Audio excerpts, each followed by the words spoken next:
This is the Elevate Media Podcast, created for high achievers on a mission to continuously elevate their life and business. Now here's your host, Chris Anderson. Welcome back to another recording of the Elevate Media Podcast. I'm Chris Anderson, your host. Today's going to be a great episode talking about how we can improve our preparation to better our success in life and business and athletics, everything we're doing. So we got a great guest on the show today to talk about that. Roy Ward, CEO, president, founder of Pregame, a preparation, I don't want to just say app, but movement that's going to change the game for people in athletics and business and in the world, really, to show up as their best selves and get prepped and ready to go. So super excited to have you on the show, Roy. Thanks for being a guest today. Absolutely. It's my pleasure. I appreciate the invite. Yeah. I've known you for a while. I've seen this guy several times as well, traveling across the country on the golf course, etc. Yeah. It's nice to meet your entire team, so I'm grateful to be here. Yeah, super excited to have you. So we're going to dive right into it, Roy. So why do you think skipping pregame preparation that so many people do keeps people from reaching their true potential? Yeah, it's a great question. And before I answer that, it's probably best for the audience just to baseline them. So Pregame Athletics is a lifestyle sports tech company redefining how elite athletes, youth athletes, and all of us movers, right, which is all of us trying to stay healthy mentally and physically, prepare for peak performance, right? And that's across, as you indicated, not only physical endeavors, but mental and emotional endeavors as well. Right. So, preparation is the key to everything. And we're not just selling gear, right? We're selling the 15 minutes before the event, right? Yeah. So I think that's the big paradigm shift that I'm most excited about. Yeah, I think it's important because some people just they just get up, start their day, just jump into it. They're reactive already. Same with athletics. They don't warm up. They don't do all that. I'm guilty of it. So what kind of guided you to start pregame and kind of get into this realm of the preparation side of things? Yeah, it's really my history, right? So I spent 20 plus years in medical device. Started out in sales right out of college, went into some leadership roles, and then the back half of my career was executive leadership domestically in the U.S. and then for a large company after the company I worked for was acquired. And it took me several years to realize that even though I was very grateful for that opportunity and like to think that I was marginally successful at it, that it wasn't my passion. Gotcha. And it didn't give me energy. I'm a big energy guy, right? Right now, hopefully I'm giving you energy, because if not, it means, I'm taking it, and that's not good, right? We all have those people who call us, unfortunately, and you look at your phone, right? And you're like, and you don't want to answer, right? You never want to be that person, right? For anybody in your life. And I think that should apply to everything, right? In what we're doing. And that was my job, right? It was that phone call that I didn't really want to get, but I would get it and I would do my best at it and we'd execute. And I think the biggest reason for that, in fact, I know the biggest reason for that is just the reactive nature of medtech. Now, I want to be clear. There are so many amazing things about the medical community, right? So many surgeon friends that I still have that do an exquisite job on fixing people's necks and backs, letting them walk again, fixing traumas, etc. There's an overall good there. But there's a lot of unfortunate things in the industry as well. And the holistic one that I didn't like is that we were always on the backside of everything, right? We had to fix something. Disease state was surrounding us. Some of that disease state was idiopathic, right? And what idiopathic means is you don't know where it comes from. It's not your fault, right? Some of it, wasn't. Some of it was because of obesity or, somebody that smoked too much that hit a point of no return in a bad way that led them to some pathological issue that they needed fixed. Or whether it's families waiting in recovery, right? Everything was just very energy taking. And as a person, I'm a very proactive individual. Some of my family and friends would probably say too much, right? Too organized. You hear that word OCD thrown around. I think it's a superpower, but not always. You have to get your arms around it. So, back to your original question, I thought that context was important for the audience, but I wanted to get involved with something at my age that I was passionate about, and that we could create a legacy, long-lasting imprint on people's psychology that helped them prepare and want to prepare, right? And make it their ritual, not just force a habit. Yeah. And I like that psychological piece you mentioned. I used to be an athletic trainer, so I get like the frustration of just putting Band-Aids. So you're going to be a free ambassador for us. Yeah. Then. Like 100%. the preventative like is so huge. So I did athletics and then I did industrial. And so trying to prevent things was what I was always trying to push for. But a lot of times in the industry, it's just react. Here's what happened instead of fixing it. So I love that. And the psychological piece of wanting to prepare and wanting to have that, I think is huge. How do you guide people to want to do that with pregame or just in general? Well, that's the secret sauce, right? That we're working through an algorithm and a marketing strategy, but we have to believe in it authentically, right? Yeah. So, I can't let you know all of our secrets today, right? Because we're not launching our flagship product for a few more quarters, but I can give you some comps, right? Yeah. So, when you're putting on a pair of Lululemon leggings, or your girlfriend, wife, sister, daughter is, there's a different feeling they get before they go to yoga class, or their F45, or their Pure Barre, or their Pilates. And the reason is because they feel something, right? Yeah. And I don't just mean the material going on their legs, right? Whether it's significance for some of them, whether it's motivation, there's a positive energy being given to them. And it's not because of those pants and how they look necessarily, even though they're very elegant and well designed, because if Lululemon as a culture and a community and a brand didn't exist and you just put those pants in front of somebody, you're not going to be able to tell the difference from a lot of pants. But everybody knows what it is. And they feel something, right? Yeah. So our hope is, because that is just putting on a pair of pants, to take it to the next level, right? From a physiological and mental preparation standpoint, with all our features and benefits that we'll have in our tech products. Yeah, and I'm excited for all that to come out and then be out there in the world to be able to talk about again, and hopefully have you back on to talk about those. But so with that, as people are trying to, we talked to a lot of entrepreneurs listening on the show. From that perspective, how is preparation, why is that so important, and how can we prepare as entrepreneurs, even for our days? We have a podcast, we have meetings. Where does kind of pregame fall into that, or just preparation in general that you've seen?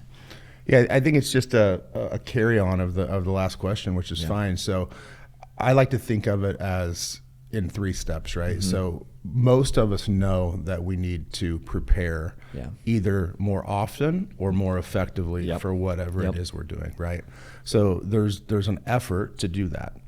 So that's where the community brand, music integration, what we're doing with the elegance, mobility, universality of our sports tech products hopefully will inform some of that. Then you have to do it repetitively, right? Like, I forget the adage, right? You have to do something, I think it's 14 days to make it happen, right? That may be wrong. Somebody can look it up. And I'm not even sure if that's accurate, but directionally it sure is, right? But a habit is not a ritual, right? A habit's something you do. A ritual is something you feel. Right. So it's that 3-step process that I think applies to anything, right? And kind of to land the metaphorical plane as it applies to pregame, right? Our first sports tech wearable, if you're putting it on your legs or your arms, you for sure should be doing that before a long flight or a big workout.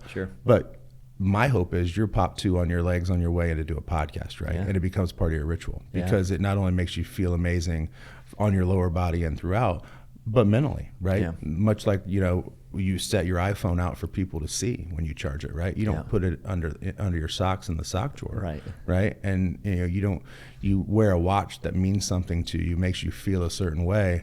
You make sure your sleeves are pulled up, right? When you go to an event. So I think those are the differences that some companies have paid attention to, and some have done very successfully, right? Beats by Dre, Apple, Lulu, a few others. But there's not that many of them. Yeah, and I like, so 2 aspects there I want to hit on. You mentioned music, and I love music. I'm not musically inclined at all. Don't ask me to sing. It's not going to happen. And then the wearables. So maybe we can dive in a little bit too. How do you see, first we'll start with the music side. How do you see music influencing preparation for just a general person who's a business owner, not an athlete necessarily, but I feel like most people, entrepreneurs, are athletic or movers somewhat. So where do you see the music piece playing in to that preparation as far as a business? Because I love the psychological effect of music and things. So Well, let me ask you a question. Sure. Did you listen to music on your way into the studio today? Today we did not. No, that's not true. We did. We had some Christmas music going on. Okay. And why were you playing Christmas music? It is the season, and it always makes me feel good. Made you feel good, for right? sure. And it's so easy when you give me the answers that I want, right? So I'll tell you a little story. Yeah. So as I started this journey 3.5 years ago, unlike most things in my life, I knew I needed to be patient and very diligent if we wanted to accomplish what we're trying to accomplish. So we did a significant amount of VOC, voice of customer research, right? Pro athletes, elite athletes, collegiate, high school level, semi-pro, youth athletes, as well as the movers, which is kind of the word we use for all of us, as I mentioned previously. And we wanted to know, right, like, how are you recovering? Yeah. How are you warming up? What products are you using? How long are you using them? Yep. Are you able to move around in them? Would you like to be able to move around in them? Would you like to be able to wear that product on all parts of your body so you don't have 17 things in your gym bag? Sure. And the one thing in one of our list of questions that came back extremely significant, I think it was 93 to 94% of something that everybody does when they warm up is listen to music, right? So I kind of knew that intuitively, but to see that prove out was very exciting to me. And then back to the first part of our conversation, if we want to successfully make this a movement, which isn't for us, it's for our community, right?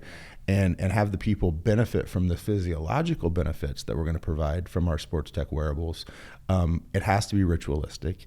And for it to be ritualistic, there has to be a music integration, which we'll do, very, very easily and simply. And we're starting to do some of that on the app with some of our globally renowned hip hop R&B artists, which my VP marketing has really good relationships in that space. But you'll see that more full, multidimensional, right? So we'll have country, we'll have classic rock, we'll have all the genres of music, so everybody can facilitate their warm up before and when they're wearing our wearables. No, and I love that. And because you think, like, when I work out, like, I'll put on classic rock, or sometimes I'll even do instrumentals from like movies that are like very like powerful, like that just bring back that emotion, get the blood flowing kind of thing. And it's so crucial. And then on the flip side, like, I remember my grandmother, when she was struggling with dementia on my dad's side, she would forget who we were and things like that. But you'd turn on music from her era, and she was back to being herself. It was a crazy thing, just how powerful that music is, and even in preparation. So here's a question. So I coach soccer as well, and I've seen people. Do you coach with your brother? I do. Yeah. Oh wow! I'd love to go watch that. Yeah. Who's head coach? He is. Joe is. Yeah. Of course. Yeah. Yeah. Of course. He says there's no delineation, so we're all just coaches. But Joe, let Chris be head coach for a game. No, it's okay. When you watch this. Oh, I don't need that. But I've seen some coaches say, no, we don't do warm-up music. We don't have the speakers out there right now. But I've seen coaches say, no warm-up music till you earn it, or something like that. Do you think it's super beneficial to have then that music playing for them, or is it a distraction while they're warming up before a game? Like, I know some kids are allowed to wear earpods or AirPods or whatnot, but if you had like just music playing, is that beneficial or not? I think it depends. Okay. I think there's different phases of warm-up, right? So these kids, if they're trying to play at a high level, the first thing they do for a warm-up shouldn't be the team warm-up, right? Sure. They should be doing their individual stuff, right? Whether it's with bands, eventually with pregame products, foam rollers. There's not that much out there right now, but if you're taking your body seriously, and the paradox is, right, some of these kids don't really have to. Yeah. But if they don't create the habits now, they're not going to continue those habits, which won't become rituals, and then they're going to be in a lot of trouble when they're my age, and they're trying to stay in shape, right? Less elasticity, less flexibility, more prone to injury, right? So my answer would be, if you made me say yes or no, I would say let the kids listen to music, especially at that age. But they need to be compliant around what their warm-up's doing. Sure. So and maybe you use no music as a stick rather than a carrot if they're not. But I do think for the most optimal preparation, not all, but most of us humans like to integrate music into preparation. Yeah, I kind of am thinking about that. I do like that. And so on the other side, you mentioned a couple of the wearables. Dive into that a little bit. Explain a little bit more about that if you're able to right now. I know you got newer stuff coming out. And so what are they, and what does it do right now for athletes? Yeah, so our first wearable will be a mobile, universal, stylistic, very elegant, intuitive to apply wearable technology that it's really an example of vertical innovation, right? So we're not making a better washer and dryer or a cooler Mustang. We're creating something that the world's never seen, which is why I have to be so cagey, right?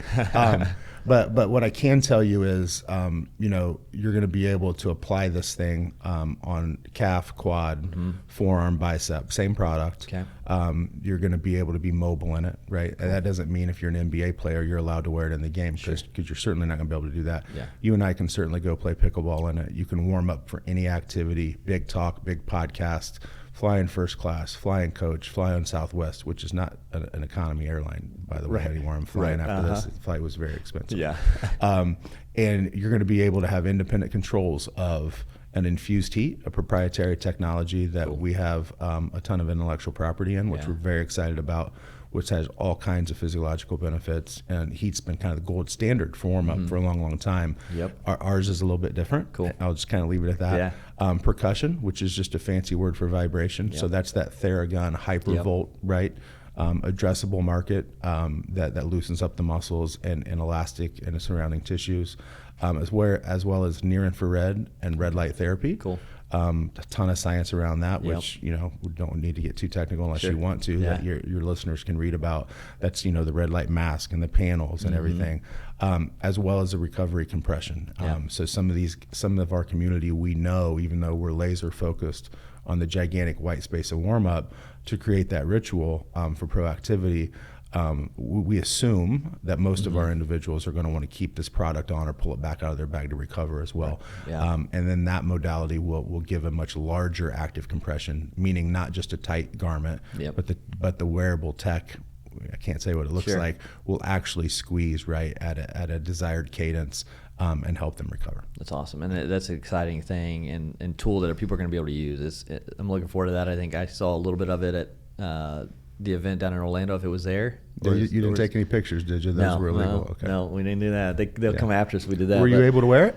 No, I didn't get to try it on yet. So. Oh, man. Yeah. Did you, Kevin? We were running around. Kevin wear it? I don't think so. I think we were running around getting all the content. But excited for it. I think it's going to be a really cool, step up in technology for preparation for recovery. Because, recovery is so crucial to prep for the next day, right? So, to be able to recover with it as well is going to be you're wise beyond your years, right? Yeah. We're trying to figure out the language around that, but for sure, warm up is what we're focused on. I want to be crystal clear about that, and it's for a multitude of reasons, and for the benefit of our future, hopefully very large community.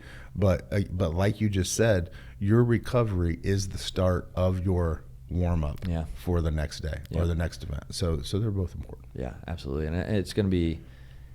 Yeah, it's going to be a really exciting thing to see. I'm excited what you guys are up to. And can you kind of walk us through, Roy, you're going to go up, play pickleball. What's your warm-up routine that you do?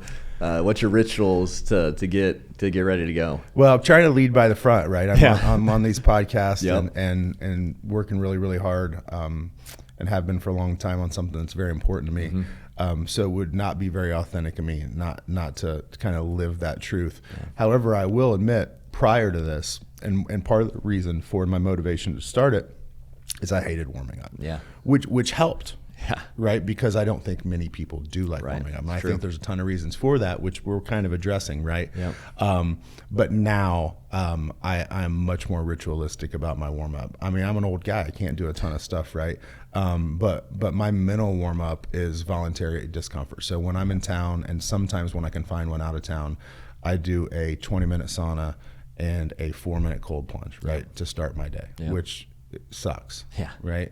But it feels amazing when you're done, and it's very good for you. And that gets my mind warmed up. The sauna gets my body somewhat warmed up. And then before my workout, I'm trying to do 10 to 12 minutes of dynamic stretching, mobility. I have a guy sometimes help me with some bands, et cetera, because I'm not very flexible at all. But I am creating and trying to be additive to my own rituals. That's awesome. And that's so good. So leading by example, I love that, leading from the front. Do you have a go-to playlist that you go to? I know. I don't. Okay. I have several playlists, and my music choices usually make no sense because I like everything. Right. I'm with you. Some of my favorite artists, Dr. Dre. Okay. Yeah. Tom Petty. Okay. Yeah. Billy Joel, Elton John, Guns N' Roses. Garth Brooks. I mean, they're all over the board, yeah, right? So there's not one type of music that I gravitate towards. Yeah, I'm a lyrics guy, right? Okay, So, yeah. You take me to, I've got buddies that like these, what do they call it when they just play the guitar for a long, long time and they don't sing any music, like a jam band. Yeah. That's not my thing. Yeah, I want to feel the lyrics, right? Okay. I want to hear the story. That's I want to understand time and place and motivation behind. Do you have a song on repeat right now that you've been listening to more than the others? No. Just whatever comes on? No. There you go. That's cool. I love it. So, what are some steps we talk about building rituals, building habits. What's the best way someone can get started building these positive preparation rituals? If they're like, I don't know where to start, how to do this, what would you recommend them just getting started for the best? Yeah, I think that's dependent on who they are, how much experience they have. Are they somebody who's early to meetings already? Mm-hmm. Is it somebody who makes their bed every morning? I mean, you're talking about a huge delta of human psychology, right? Mm-hmm. So if it's somebody that has trouble being motivated or to prepare for anything, I would say they're a ways away from wanting to dip their toe into this culture. Albeit if they did, it probably would still help them. I'd say start small. Make your bed every single day. Right, the simplest task is probably the most important. Right, when you get started, right, drink your coffee the same way. Make your protein shake the same way. Create some sort of repeatable, comfortable habit that becomes a ritual that you actually feel it. Right, meaning after you complete these things, you should feel better about yourself and what you're getting ready to go do. That's the whole point, right? And that has nothing to eat. We're not even in the warm up yet, right? Right. But I would say some people should just start with that. But if you're already, a wellness aficionado or an aspiring wellness aficionado, the good news is we've got something coming for you, right? And that can be additive, right? The value of time is a big deal to me personally. Because time's undefeated, right? And it's a big deal to pregame. And what I mean by that is none of the things we're going to give you the ability to experience are going to take extra time. Yeah. You can do it while doing anything else: your dynamic warm up, your flight, your drive, your walk, your jog, your pickleball match, etc. That's awesome. And I think because time is the most expensive thing, we don't get it back, right? And so to be able to implement that pregame with what you're already doing and not take more time is such a powerful piece to it. And I know you mentioned too with it the community you're trying to build, right? The movement around it. You've mentioned that a couple times. Why is that so important to you, that community, that movement feel with this, instead of it just being another product? Why is that so important? Well, I think we've already hit on it, and we'll kind of land that plane. Yeah. A ritual, a habit is something you do. Yeah. A ritual is something you feel, right? And I don't just mean feel physically; I mean feel emotionally, right? And to accomplish that, there has to be several things in play: trust, community.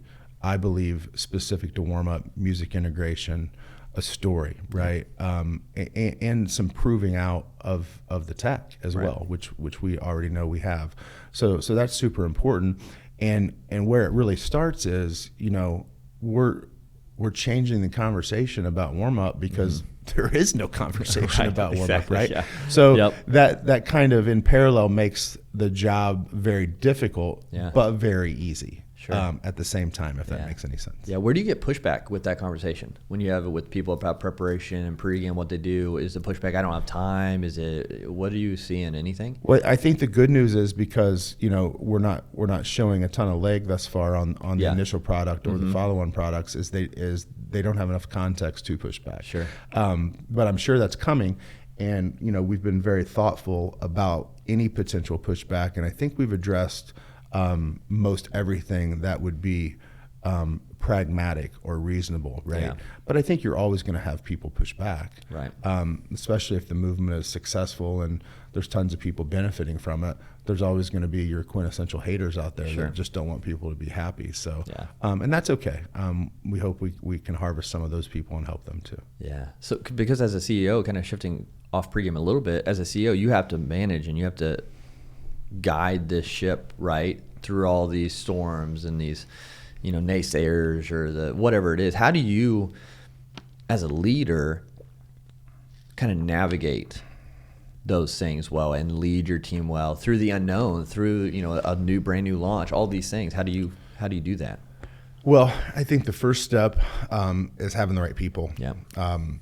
When you're delving into realms that are unknown, right, and trying to create something the world's never seen, you have to have people surrounding you that when you say, hey, we're going to go over there, that they're like, all right, let's go, right? But then also understand what that really means. And it means we know there's going to be challenges, and more complicated and more fun is we also know there's going to be challenges we don't even know that are challenges. Right. So it gets extremely complicated. And I think you need some experience. I think you need a little irrational confidence, and you need resilience, and you need fortitude. And all of us have that in us, but I think harnessing it right and implementing it and deploying it, and being transparent and vulnerable and honest with your team, because we make mistakes, and guess what? We're probably going to make more. But mitigating those, right, and reducing risk where we can, to get something out into the community to proliferate, everybody's wellness, physically and emotionally is what the journey's all about. Yeah, and it's a beautiful way to put it. Making a difference too is such a critical part as a business owner, CEO, like wanting to make a difference, right? Wanting to see change in a positive way and directing that. And so to kind of wrap things up before, I would love for you to share, where people can connect with you at and all that. But obviously we talked about time. We only have so much. Value of time. I'll talk about that as long as you want. That's one of my favorite topics. It's huge. And so for you, when your time is done, if everything was gone that you did, but you could only leave one message that would transcend time, that would go on forever, what would that one message be that you would want left? Appreciate every moment, make the most of every moment, prepare to be your best at everything you do, and always stay in the saddle, right? Which is kind of, sprinkling and orbiting around what we're doing, right? We're not, like I said, I think I said in the beginning, if not, I'll say it again, we're not selling gear, right? We're selling a movement, right? We're selling, hopefully, to transcend how people feel about preparation, rather than it's something that you've been forced to do by a coach or a parent or a colleague or a mentor. It's something that you want to do. And if we can be a catalyst for that, whether it's via community or the wearable technology, and the other products that we're going to release, that'll make me happy, as long as it's long lasting. Absolutely. That's awesome. I think that's a great message you want to leave. For those who want to connect with you, find out more about Pregame or you, where's the best place to direct them? Yeah, so a few things. Love to connect with people personally, of course. As the voice of the brand, I'm RK Ward 30 on all the socials, LinkedIn, Instagram, etc. At Get Pregame, GET Pregame. We'd love for everybody to go follow us. TikTok, Instagram, Facebook, YouTube, etc., as well as getpregame.com. Downloading the app would be amazing right now, because we're starting to create this community, and all these early adopters are going to get some first looks at some things as we aggregate this data and create our app. So download the app, Pregame Athletics on both app stores, getpregame.com, and at getpregame on all the socials. Cool. Awesome. Yeah, so everyone, make sure you follow Roy and Pregame so you can find out everything they're coming out with. It's super exciting. Looking forward to it. And make sure you go follow Elevate Media Show wherever you listen to podcasts. That way we keep doing this. We keep bringing these messages out there. We keep trying to help. We can't do that without you all. And so make sure you share this with someone too. Maybe an athlete who needs to have a better pregame or better preparation, because we can help more people by doing that. But until next time, again, Roy, thank you so much for being on the Elevate Media Podcast today. No, it's been my pleasure. Hopefully you'll have me back as we get a little closer to launch, maybe next summer. Absolutely. Looking forward to it. All right, everyone. Appreciate it. Go out there, elevate your life, elevate your brand, and we'll talk to you again soon. See ya.